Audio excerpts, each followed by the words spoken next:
struggling to hear anything, this is on a cold start. I'll open the window a bit.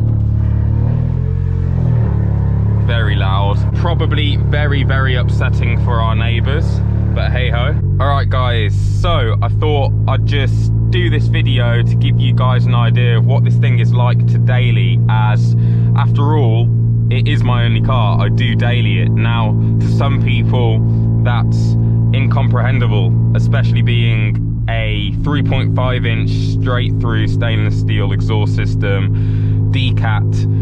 Most people wouldn't be able to live with this on a day-to-day basis, and most people question how I do live with this, and I think people question how I drive this in general without even realizing that I drive it every day. Yeah, it's far too loud for most people. I absolutely love it. I personally love it. I've gotten used to it, and I just love the drama. It's all part of the parcel. It's all part of the game, you know. I absolutely love this thing, and I wouldn't change it for anything. I think this is the best all-round car going. Personally, I've not driven a better all-round car in terms of comfort, what you need, you know, space-wise. When you pop into the shops, you've got a boot, you've got enough places to put your shopping, you got back seats in the back, carry passengers around, and you have an immense amount of power when you need it. Yeah, obviously this being stage 3, over 500 horsepower, 630 newton meters of torque, it's an absolute weapon. I wouldn't change it for the world, but for a lot of people, in regards to the modifications that I've done, it's too much for them, but I say they're wrong. So yeah, anyway, it's raining today, bit of a grim day. I have recently gotten new tyres on the car, however, on the fronts, gone for Pirelli P0s. Everyone hypes about the Michelin Pilot Sports. I do want to try them out at some point, but I'm not gonna lie, I get on absolutely fine with the Pirellis. For me, they just, you know, serve the purpose that they need to, and I do get quite good grip, especially on fresh Pirellis, even in the rain, as we will showcase a little later on once my oil temp has gotten up to temperature, etc. As you can see, when you're in eco and you're just driving about town, this thing has no issues whatsoever. It performs really well. In fact, if you actually look at my average consumption, right now I'm sitting at 26.6. That will climb, especially when I'm on dual carriageways, motorways. Believe it or not, I can average on a long drive around 33, 34 mpg for a 500 brake car. Pretty damn impressive.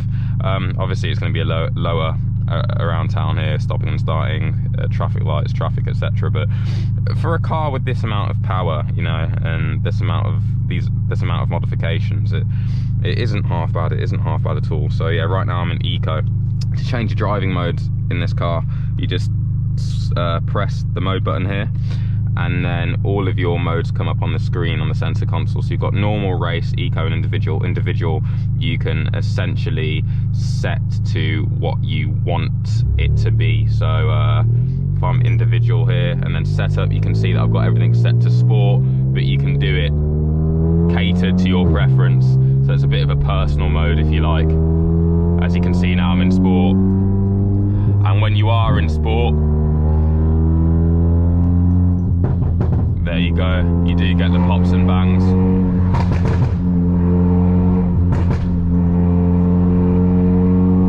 Which I absolutely love.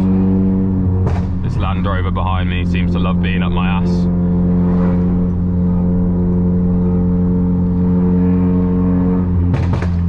That should scare him off a bit. Let's go back into eco for the time being.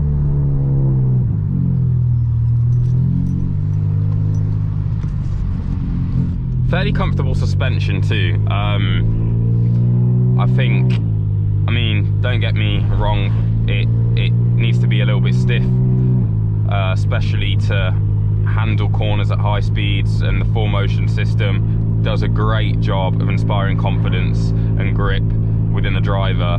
And I have had the K-brace installed as well, obviously in the boot in the rear, which has improved the handling of this car massively. It's provided an immense amount of extra stabilization and just rigidity within the rear, and again it just inspires further confidence when taking corners at high speed. So absolute win that thing was. So hit up Bath Motorsport if you want to get yourself a K-brace for your car and start increasing handling performance, etc.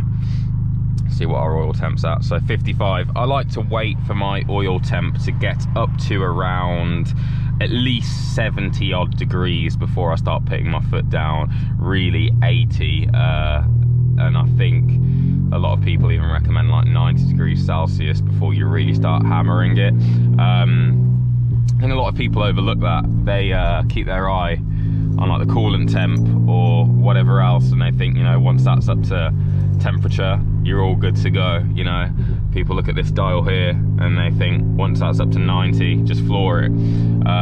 Oil temp is a massive part of it. The cooler the engine, the more likely things are to go wrong.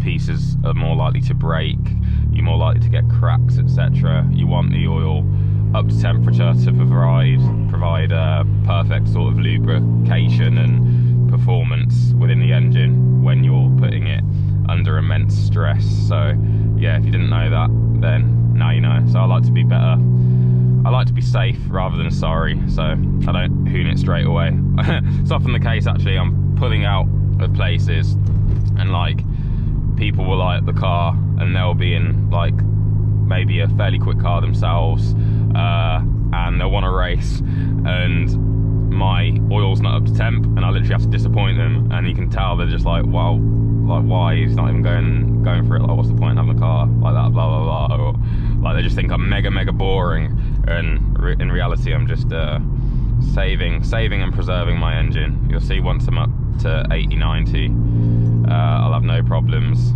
in doing so whatsoever.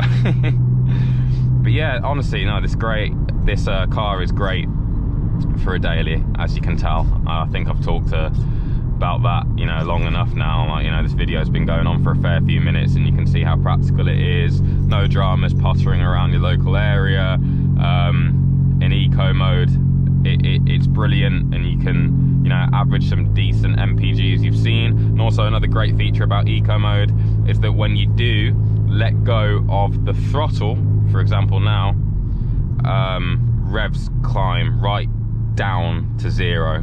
I think that's a bit of a contradictory way I constructed that sentence there. I should say drop rather than climb, because not climbing, they're dropping. Revs will drop. If you're in eco and you just let go of the throttle, revs drop all the way down to like 0 pretty much. So that just helps save you fuel, and I think that's a great feature of this car. And obviously it's a little bit more efficient too. You don't get any of the straight pipe exhaust sound, so you can get your little few seconds of peace and quiet. But yeah, no, great car this is. And obviously when you want to whack it into sport, I like turning ESC completely off and send it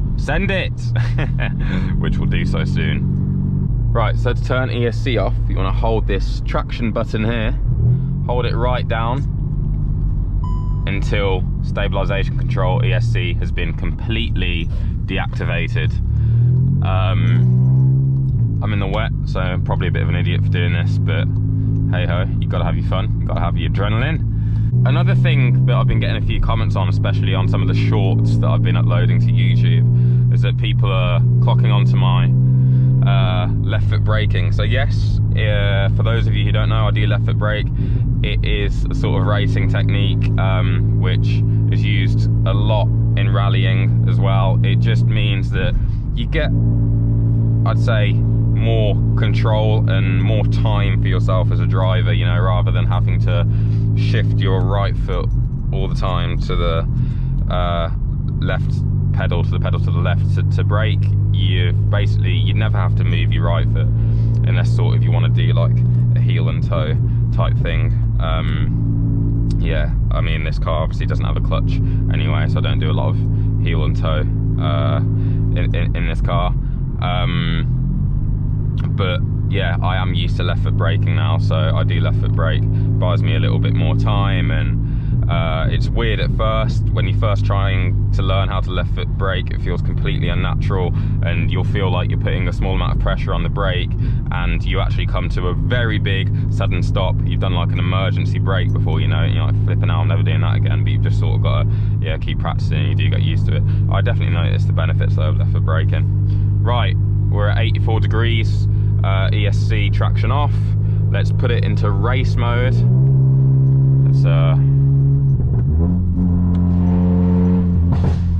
wipe the rain off the window a bit. Hear a few crackles and pops. Right, let's give it a pull.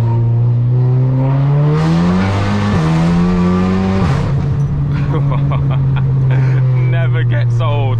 Never gets old. And guys, perfect example there of the Pirellis just digging in despite the wet surface, and the 4Motion system doing exactly what it's supposed to. Absolutely epic. I bloody love this car. I really, really do. Such an amazing all-rounder. You've got everything from the eco daily drivable car, which I've just been showcasing, to an absolute adrenaline pumping sort of almost borderline supercar experience with the 500 plus horses and 630 Newton meters of torque. I love this thing. It's a bloody rocket. And off the line, this thing, the way it grips, it just has most things for breakfast. Like, absolute weapon. Blows me away every time. I've had this car for around a year now, and I'm still not bored of it. I mean, granted, I haven't not so long ago gone stage 3, so that's a whole new level of excitement, but oh man.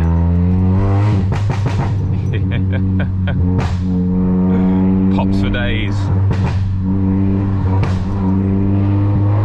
I know the overrun isn't for everyone as well. You know, a lot of people say, oh, pops and bangs are overdone, blah, blah, blah. The thing is, you can never please everyone. That's what I've come to learn, especially within the car community. You really do have opinionated people. You can't please everyone, but it is subjective, so you're not going to be able to please everyone. But I bloody love this thing.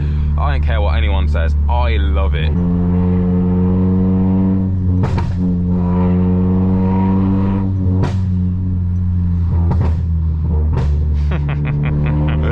So dramatic, so over the top. I'm doing like 20 miles per hour and all you hear is bam, bam.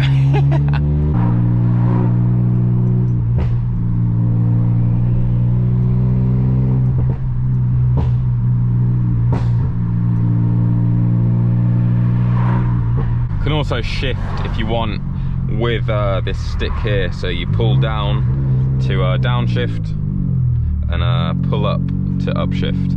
Of course, I've got the aftermarket paddles on this wheel, which I think just sets it off really nicely, especially now with the custom Alcantara steering wheel. The airbags done in Alcantara too, with yellow stitching all around, the yellow 12 o'clock ring. Absolutely love this thing.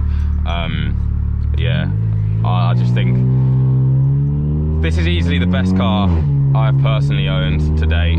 Absolutely love and have built so much respect for the Golf Rs. Would be very interesting to trial the Mark 8.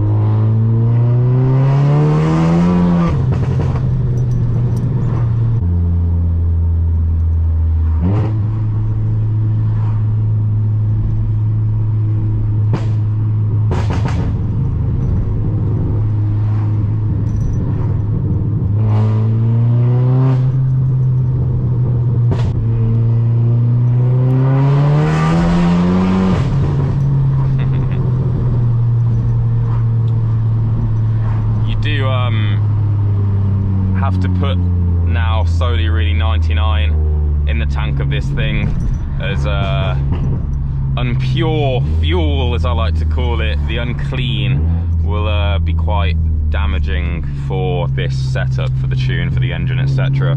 So it has raised costs slightly in that aspect, always having to put 99 in. I've heard that Tesco Momentum actually logs better than Shell V-Power, so that's what I've been doing recently, putting Tesco Momentum in. But yeah, 99 way forward. There are also theories that some stations that sell 99 actually don't fill up their tanks with the purest 99, and it's not actually true 99. So yeah, well, hell knows. But oh, Taycan in front, got distracted. Oh, that's a nice car.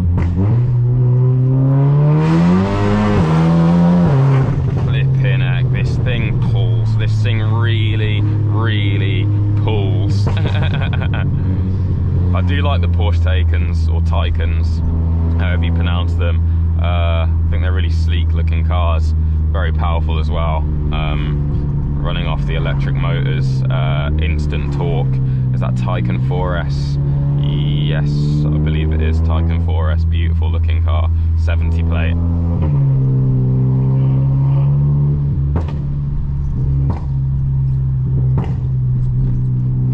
Bang, bang. That Taycan's got literally completely the opposite sound to this car, so this is quite a nice juxtaposition.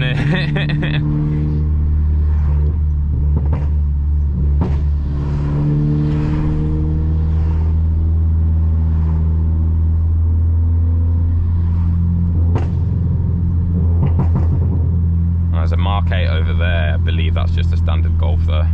Yeah, Mark 8 Golf over there in a nice grey. Still not sure what I think of them in terms of their design. I'm growing more accustomed to the rear ends, but the fronts just look a little bit too feminine for me. It would, as I said though, be really cool to drive a Mark 8 Golf R. Those things are absolutely beastly. Echoing all through my local town of Sutton Coldfield here. Love that. Causing chaos.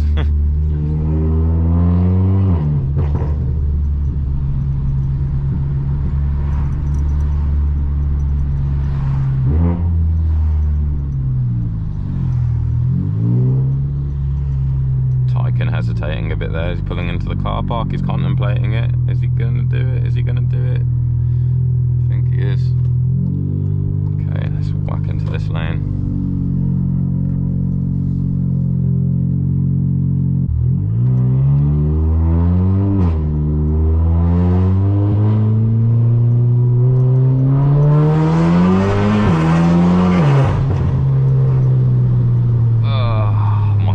This thing really does not ever get old. You feel it instantly. It just grips and you're gone. You're absolutely gone. You get that feeling in the bottom of your stomach or lower intestines or wherever the hell it's coming from, and it does give you that feeling of being on like a roller coaster. You do get that G-force, that's for sure. Right, let's put it back into eco now. As you probably noticed, I was driving that whole time in race and manual. Don't get me wrong, the DSG system is incredible, and when you're in full auto, the shifts are pretty lightning quick, even with the stage 3 tune. You do have to get a good gearbox map though if you are going to this sort of power. That is absolutely crucial. But yeah, I just love having that more raw experience, being able to either use the paddles to shift or come down here and shift with this sort of gear lever here. Yeah, I just love this car. Absolutely love this car, guys, as you already know by now, but I just wanted to do this video again just to showcase what it's like just sort of driving around your local area, around town. You can totally 100% daily it. At least I feel you can. I love dailying it, and for me it just never gets old. It never ever gets old, and easily this Golf R is the best car that I've owned to date, and I have so much respect for these cars. Amazing all-rounders. Right, guys, I think I'll cut it there. If you've enjoyed this video, please smash the like button. Please make sure you are subscribed to the channel and you have notifications turned on, and leave a comment. Let me know what you thought. Let me know what you'd like to see more of, and apart from that, have a lovely day, despite it being a little bit rainy today, although who knows, on the day that you're watching this it might not be raining. Take care, guys, and peace, or rather peace, because I technically just swore at you all there. Catch you later, guys.